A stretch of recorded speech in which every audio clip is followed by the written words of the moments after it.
Voilà, c'est tout, et me voilà, force à toute la team 7 et force bien sûr à tous ceux qui regardent la vidéo. Aujourd'hui mes amis, j'aimerais faire deux sujets dans ce contenu.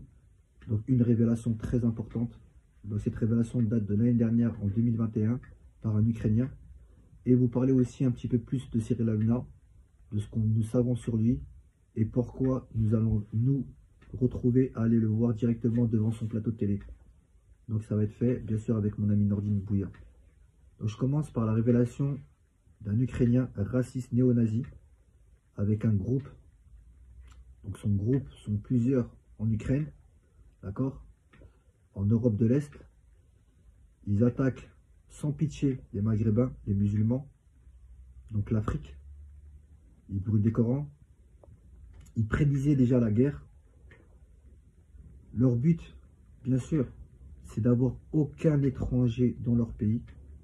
Et aujourd'hui, ce qui me fait rire, c'est que ces personnes-là se retrouvent en guerre. C'est incroyable, le retour de flamme. Mais tout le monde entier se mobilise pour ce pays tout simplement raciste, néo-naziste, qu'ils ont toujours attaqué, discriminé, fait du mal aux musulmans, maghrébins, africains. Mais pourtant, le monde entier, c'est incroyable, ne fait rien pour la Palestine, qui sont bombardés depuis 7 ans. 7 ans qu'ils vivent dans les bombardements. Enfants, jeunes, grands, toute personne subit cette guerre depuis plus de 7 ans. Comprenez?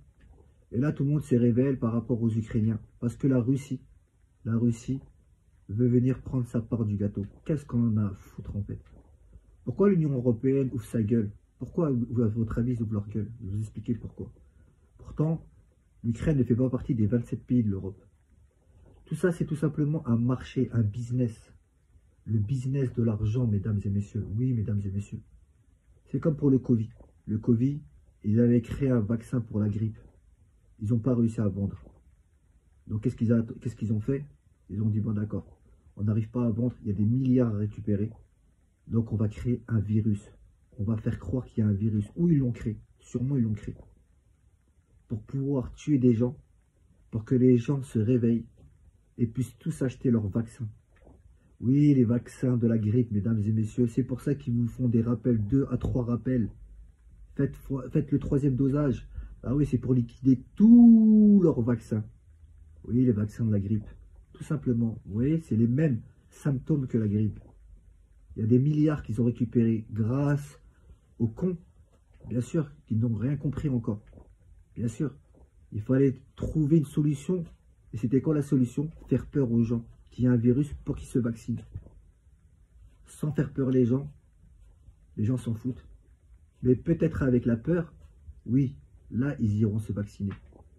Pour l'argent. C'est pareil pour les armements de l'armée par rapport à la guerre froide. D'accord? En Europe de l'Est, il y avait des conteneurs, des hangars remplis d'armes. Depuis la guerre froide. Depuis la guerre froide. Écoutez-moi bien. Et tous ces armes-là ont été invendues. Vous savez qu'une guerre, ça coûte très cher. Très, très cher. Et dans une guerre, il faut de l'armement. Donc des chars, des tanks, etc. Et bien sûr, tous ces armes-là servent maintenant à être revendues. Et ils récupèrent des milliards d'euros encore une fois. Bien sûr, il faut comprendre pourquoi ils ont fait ça. C'est une stratégie politique, économique, mondiale, tout simplement pour l'argent. La Russie travaille avec la Chine, ils en ont rien à foutre. Ils travaillent avec aussi des pays africains, ils ont ce qu'il faut. Pétrole, gaz, Chine, numéro 1 mondial en business. D'accord? Tout ce qui est import-export. Est-ce que je peux vous dire un truc?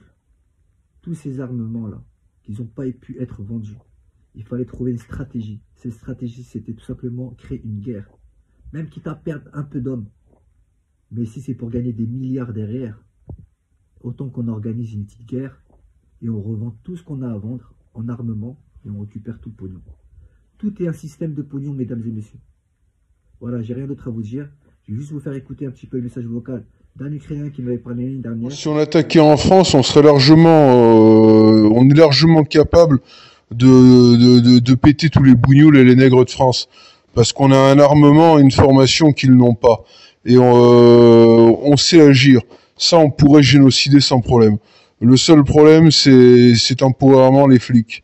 Pour ça qu'il faut d'abord la guerre civile pour que les flics soient débordés. Moi, je reste en Europe de l'Est. Pourquoi? Parce que j'ai trop de problèmes judiciaires et que mon retour en France est totalement impossible. Mais sans ça, c'est pas les bougnous ou les nègres qui nous font peur. C'est pour ça qu'on veut la guerre civile, parce que quand les flics seront débordés et que là ce sera milice par milice, là on pourra s'amuser. Mais les bougnoules et les nègres ne feront jamais le poids contre nous.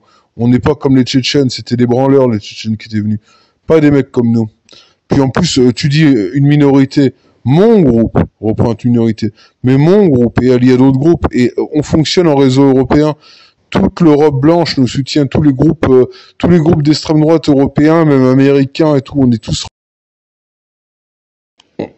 reliés. Regarde, ça pète en Ukraine, je te montrais, t'as eu une guerre en Ukraine, on est venu aider les frères ukrainiens, et c'est pareil, c'est quand ça se bat quelque part, t'as tous les mecs d'Europe et même des États-Unis qui débarquent.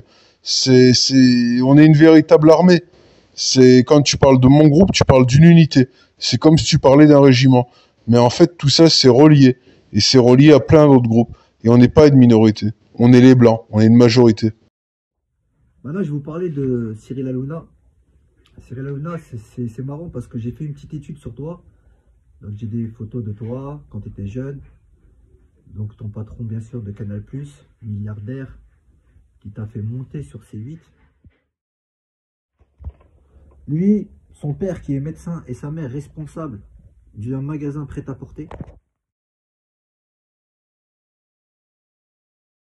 À l'âge de 23 ans, il se fait remarquer dans l'émission Le Juste Prix. Et le meilleur gagne. Vous venez d'où, Carlos? Je viens de Berlétan. Donc ça ne décollait pas. C'était vraiment le début de sa carrière. À l'âge de 23 ans, il devient stagiaire pour la chaîne Comédie. Bien après, il fait aussi le Morning Live. Donc il se met tout nu à courir dans les rues. Mais ça ne décolle toujours pas.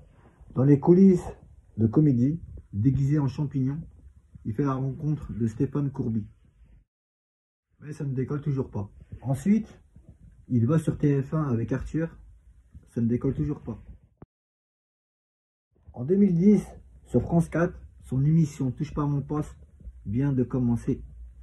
Et il commence à rencontrer des nouveaux grosses têtes. Des têtes très importantes dans la télé. À tous, merci d'être avec nous sur France 4 pour ce nouveau rendez-vous Touche pas à mon poste. Son carnet d'adresse commence à se remplir jusqu'à qu'il a le numéro du président de la République. Il fait la rencontre d'un milliardaire qui s'appelle Vincent Bolloré,